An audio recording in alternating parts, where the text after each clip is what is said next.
আমার জায়গা হইব নি আমার মরা লাশের লাইগা মসজিদের পাশে আমার কবর দিও কইরাই আমার জায়গা হইব নি আমার জায়গা হইব নি আমার মরা লাশের লাইগা মসজিদের পাশে আমার কবর দিও কইরাই আমার জায়গা হইব নি এলাকাবাসী রে আমি তোমরার ছেলে সন্তান কয়দিনের লাগিয়া মরার পরে সবাই আমায় যাবে রে বলিয়া এলাকাবাসী রে আমি তোমরার ছেলে সন্তান কয়দিনের লাগিয়া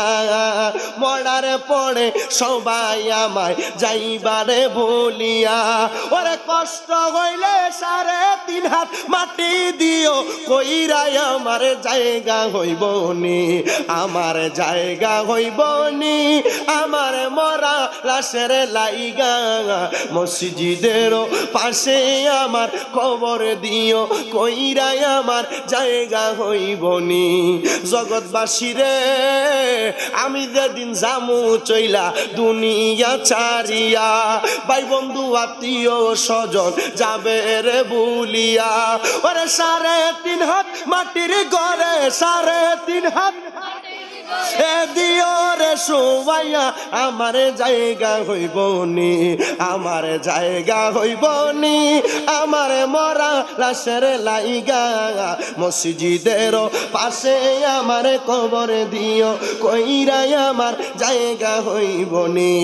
এলাকাবাসী রে আমি যেদিন জামু মইরা দুনিয়া ছাড়িয়া গায়ের জামা কাপড় সবই নিবে রে খুলিয়া কথা কন্যা ঠিক না বেঠিক